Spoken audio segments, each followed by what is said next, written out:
Good morning student. आज हम discuss करेंगे second limitation of wave theory. Electromagnetic wave theory थी, उसके हमने लिमिटेशन पढ़ी थी। क्या बताया था इलेक्ट्रोमैग्नेटिक थ्योरी ने? वो कुछ फिनोमेनन को एक्सप्लेन कर पाती थी, किसको, जैसे इंटरफेरेंस डायफ्रैक्शन हो गया, इनको एक्सप्लेन कर पाता था। वेव नेचर होता था जो इलेक्ट्रोमैग्नेटिक रेडिएशन का। लेकिन कुछ फिनोमेनन को ये एक्सप्लेन नहीं कर पाया। उसमें था पहला ब्लैक बॉडी रेडिएशन, वो हम कल डिस्कस कर चुके थे लास्ट लेक्चर में। आज हम डिस्कस करेंगे फोटो इलेक्ट्रिक इफेक्ट।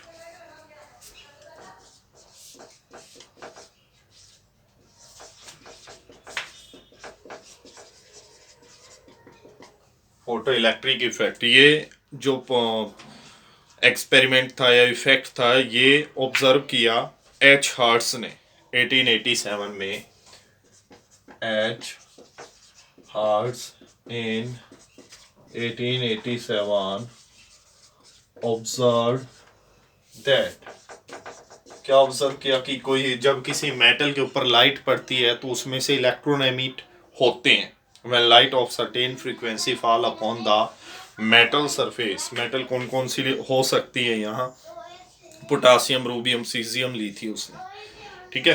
क्या H hearts in 1887 observe that when light of suitable frequency. अब ये सुइटेबल फ्रीक्वेंसी कितनी होनी चाहिए? लाइट की फ्रीक्वेंसी मेटल की फ्रीक्वेंसी से ज़्यादा होनी चाहिए। मेटल की अपनी फ्रीक्वेंसी होती है, अगर उस फ्रीक्वेंसी से कम फ्रीक्वेंसी की लाइट उस पर पड़ती है, थ्रेशोल्ड फ्रीक्वेंसी बोलते हैं, आगे डिस्कस करेंगे हम इसको। अगर उस फ्रीक्वेंसी से कम है लाइट की फ्रीक्वेंसी तो कोई इलेक्ट्रॉन नहीं निकलेगा। तभी सुइटेबल फ्रीक्वेंसी यहाँ पे वर्ड यूज़ किया है डायरेक्ट। इसको लिखने की कोई आवश्यकता भी नहीं थी अगर इसका फैक्टर नहीं होता वहाँ पे। H hearts in 1887 observe that, क्या ऑब्जर्व किया? When light of suitable frequency, जब लाइट सुटेबल फ्रीक्वेंसी की गिरती है, फॉल अपॉन मेटल सरफेस। कौन कौन सी मेटल लिया है? Like sodium, potassium, rubidium, caesium. जब इनके सरफेस पे लाइट गिरती है सुइटेबल फ्रीक्वेंसी की तो क्या होता है? Electron are rejected from this metal. Electrons are ejected from these metals। क्या देखा एच हार्ट्स ने कि जब मेटल के सरफेस पे सुटेबल फ्रीक्वेंसी की लाइट गिरती है तो वहां से इलेक्ट्रॉन का एमिशन होता है, और इसी को हम क्या बोलते हैं? Photo electric effect. The phenomenon of ejection of electron from the surface of metal, metal के सरफेस से इलेक्ट्रॉन का निकलना। व्हेन ए लाइट, जब लाइट ऑफ सुटेबल फ्रीक्वेंसी, एक सुटेबल फ्रीक्वेंसी की fall upon the metal surface, metal surface पे गिरती है, इसी को हम क्या बोलते हैं? Photo electric effect. The phenomenon of ejection of electron, electron के निकलने की प्रोसेस कहाँ से? From the surface of metal, from the surface of metal, metal के सरफेस से। कब? When A light of suitable frequency fall upon the surface of metal. क्या लिखा है मैंने? The phenomenon of ejection of electron from the surface of metal, जब light suitable frequency की fall upon the surface of metal, इसको हम क्या बोलते हैं? Photo electric effect is called photo electric effect. और जो इलेक्ट्रॉन निकलते हैं and the ejected electron are known as, क्या बोलते हैं इनको? Photo electrons. जो इलेक्ट्रॉन निकलते हैं उनको हम क्या बोलते हैं? Photo electrons. अभी हम क्या करेंगे, इसके लिए फिगर बनाएंगे भी, कैसे इसको फोटो इलेक्ट्रिक इफेक्ट को ऑब्जर्व किया जाता है। क्या क्या अरेंजमेंट होती है। एक तो पहले वैक्यूम ट्यूब लेंगे जिसमें से इलेक्ट्रॉन बाहर ना निकले, डिटेक्टर लेंगे, एक तरफ मेटल लेंगे, मेटल का सरफेस लेंगे, एक वैक्यूम ट्यूब लेते हैं, इस तरफ मेटल पीस हमने यूज़ किया और इस तरफ हमने यूज़ किया डिटेक्टर। डिटेक्टर को देंगे पॉजिटिव ताकि इलेक्ट्रॉन उसकी तरफ खींच सके। Positive negative, positive negative, negative को इससे कनेक्ट करेंगे। ये क्या हुआ, ये क्या है, मेटल सरफेस। जैसे इसके ऊपर लाइट गिरती है, यहाँ से क्या होते हैं, इलेक्ट्रॉन निकलते हैं और वो इलेक्ट्रॉन किसकी तरफ मूव करेंगे, पॉजिटिव चार्ज की तरफ। यानी कि जो हमने क्या यूज कर रखा है, डिटेक्टर, यहाँ पे इलेक्ट्रॉन फ्लो करेंगे। इलेक्ट्रॉन्स, ये अपना क्या है, फोटो इलेक्ट्रिक इफेक्ट का जो फिगर है।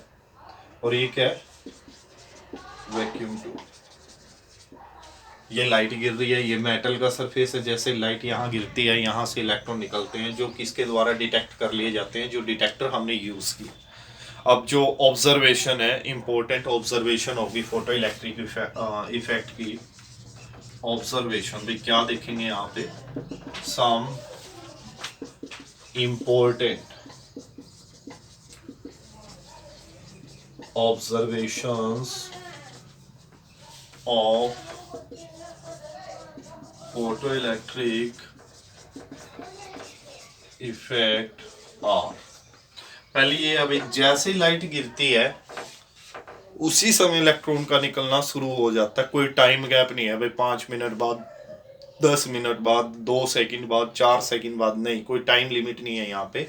जैसे ही लाइट गिरी उसी समय इलेक्ट्रॉन ने निकलना शुरू कर दिया। द इलेक्ट्रॉन स्टार्ट इजेक्टिंग, कहाँ से, from the surface of metal. कैसे, as soon as the light fall upon the surface of metal, electron उसी समय निकलना शुरू कर देंगे। फर्स्ट ऑब्जर्वेशन है, the electron start ejecting, electron निकलना शुरू हो जाएंगे किस समय, कहां से, द इलेक्ट्रॉन स्टार्ट इजेक्टिंग, कहां से, from the surface of metal, metal के सरफेस से। कैसे, एज सुन एज, जैसे ही light fall on the surface of metal.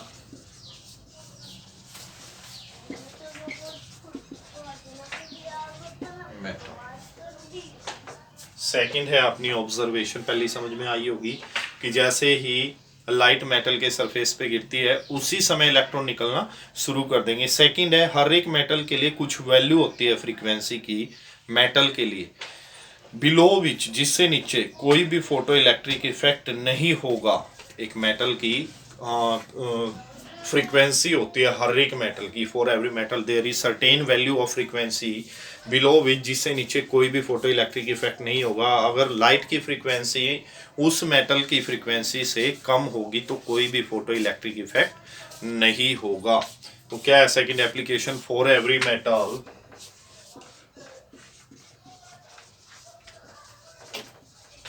there is certain value of frequency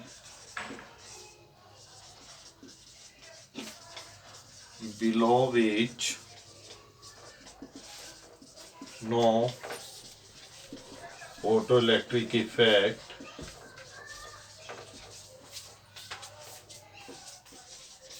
takes place। For every metal, हर एक metal के लिए there is certain minimum frequency, certain value होती है किसकी, फ्रीक्वेंसी के लिए की, बिलो विच, जिससे नीचे कोई भी फोटो इलेक्ट्रिक इफेक्ट नहीं होगा। और इस फ्रीक्वेंसी को हम क्या बोलते हैं, थ्रेशोल्ड फ्रीक्वेंसी, किसकी, मेटल की। This is known as threshold frequency किससे रिप्रेजेंट करते हैं, nu naught of the metal, metal की थ्रेशोल्ड फ्रीक्वेंसी। थर्ड ऑब्जर्वेशन क्या है, जो वेलोसिटी है या जो काइनेटिक एनर्जी है किसकी, निकलने वाले इलेक्ट्रॉन की, वो डिपेंड करती है फ्रीक्वेंसी ऑफ लाइट, लाइट की फ्रीक्वेंसी कितनी है जो मेटल के ऊपर गिर रही है। थर्ड ऑब्जर्वेशन है द वेलोसिटी, वेलोसिटी, और वेलोसिटी है तो काइनेटिक एनर्जी, क्योंकि काइनेटिक एनर्जी क्या होती है, half m v square, velocity पे डिपेंड करती है। The velocity and hence the kinetic energy भी, किस एनर्जी से वो बाहर निकलेंगे, the velocity and hence the kinetic energy किसकी, ऑफ द एमिटेड इलेक्ट्रॉन, निकलने वाले इलेक्ट्रॉन की, depends upon the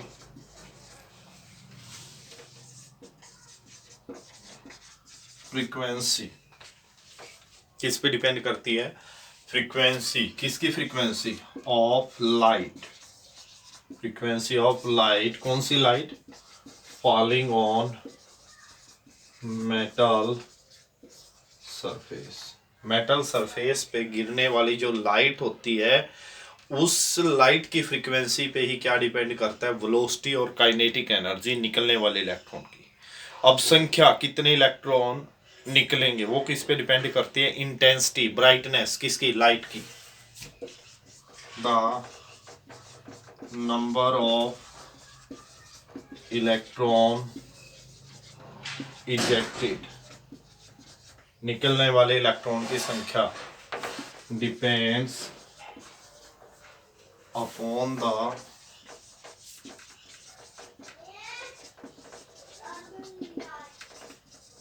intensity of light, intensity means brightness, intensity पे डिपेंड करती है। अब भाई हमने डिस्कस कर लिए हैं, वेव नेचर डिस्कस किया पहले, तो हमने भी इलेक्ट्रोमैग्नेटिक रेडिएशन पे वेव नेचर होता है, वेव नेचर की लिमिटेशन आई जिनको हम डिस्कस कर रहे हैं, ये सेकंड अपनी लिमिटेशन है किसकी, वेव नेचर की, या पार्टिकल नेचर को डिस्कस करने के लिए ये सेकंड डेवलपमेंट है, हम ये भी कह सकते हैं।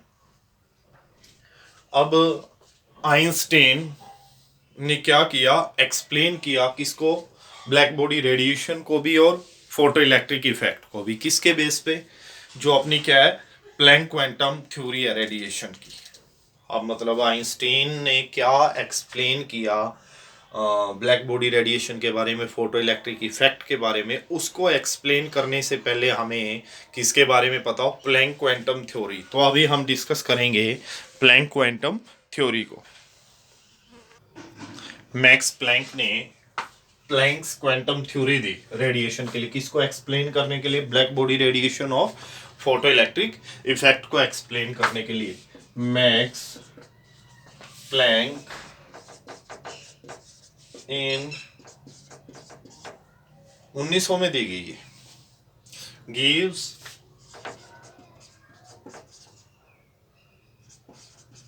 Planck quantum theory to explain, किसको एक्सप्लेन करने के लिए, ब्लैक बॉडी रेडिएशन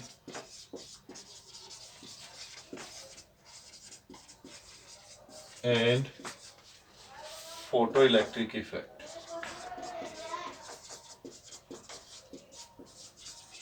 इसका यूज किया था आइंस्टीन ने, वो जब हम एक्सप्लेन करेंगे तब बताएंगे, फिलहाल हम क्या पढ़ रहे हैं, प्लैंक क्वांटम थ्योरी।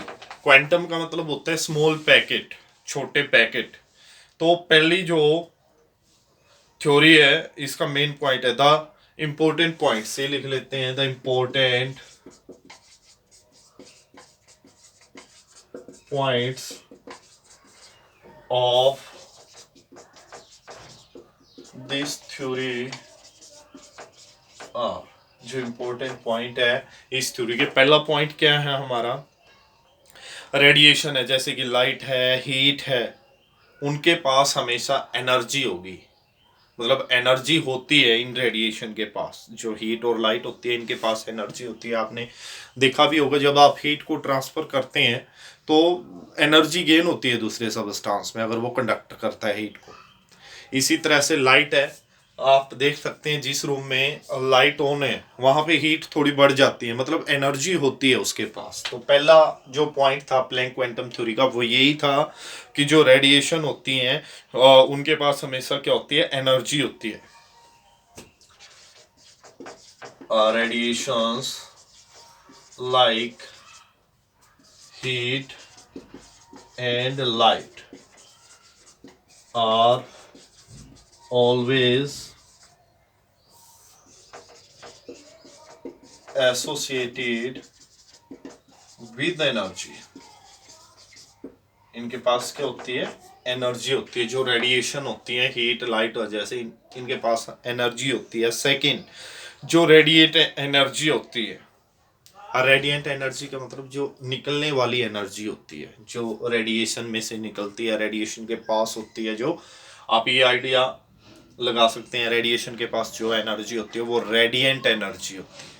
तो रेडिएंट एनर्जी नाइदर एमिट, ना तो निकलेगी, नोर एब्जॉर्ब, ना ही एब्जॉर्ब होगी कंटिन्यूसली, लगातार। ना तो रेडिएंट एनर्जी रेडिएशन से एनर्जी निकल सकती है, ना ही रेडिएशन एब्जॉर्ब कर सकती है, बट डिसकंटिन्यूसली। डिसकंटिन्यूसली मतलब गैप होगा इसके बीच, in the form of small packet of energy. और इन स्मॉल पैकेट को हम क्या बोलते हैं, quanta. Radiant energy is not emitted or absorbed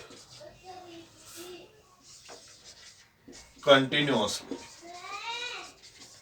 जो रेडिएंट एनर्जी है वो लगातार ना तो नाइदर नॉर यूज करेंगे वो ज्यादा बेटर रहेगा, neither emitted nor absorb continuously, लगातार ना तो एब्जॉर्ब होती है ना ही एमिट होती है, बट क्या होगी ये, डिसकंटिन्यूअस। क्या होगी, डिसकंटिन्यूअस। किसकी फॉर्म में, but discontinuously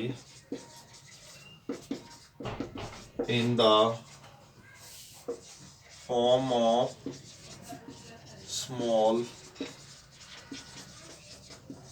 packet of energy, छोटे छोटे पैकेट के रूप में, कॉल्ड, क्या बोलेंगे इनको, क्वेंटा। इन जो छोटे छोटे पैकेट है इनको हम क्या बोलेंगे, क्वेंटा। उसके बाद जो क्वेंटा होता है, जो पैकेट होता है एनर्जी का, इसको हम फोटोन भी बोलते हैं। जो क्वेंटा होता है या क्वेंटम बोलते हैं, quantum of energy emitted packet है जो क्वेंटम, क्वेंटम या packet of energy emitted. A quantum of energy emitted, जो एनर्जी एमिट होती है एज लाइट, लाइट की फॉर्म में। लाइट की फॉर्म में जो पैकेट होते हैं उसको क्या बोलते हैं हम, फोटोन। जो लाइट के छोटे छोटे पैकेट होते हैं, एनर्जी के छोटे छोटे पैकेट होते हैं, उनको हम क्या बोलते हैं, फोटोन। जो थर्ड है, थर्ड क्या है, जो एनर्जी एमिट करता है, फोटोन या क्वेंटा, वो किससे दी जाएगी, the energy of a photon और क्वेंटा is given by E is equal to h new. E क्या है, एनर्जी, एस प्लैंक्स कांस्टेंट, और न्यू क्या है, फ्रीक्वेंसी। तो ये 3 पॉइंट दिए किसने, प्लैंक्स ने। और अभी आइंस्टीन ने क्या किया, एक्सप्लेन किया ब्लैक बॉडी रेडिएशन को और फोटो इलेक्ट्रिक इफेक्ट को, किसके बेस पे, by using Planck's quantum theory. इसके बेस पे वो हम डिस्कस करेंगे कल को। लेक्चर काफ़ी लेंथी हो जाना है, आज के लिए इतना ही करेंगे। किसी भी क्वेरीज के लिए आप व्हाट्सएप नंबर पे कांटेक्ट कर सकते हैं, सॉल्यूशन आपको ज़रूर मिलेगा। and thanks for sharing and subscribing. Please keep subscribing. Thank you.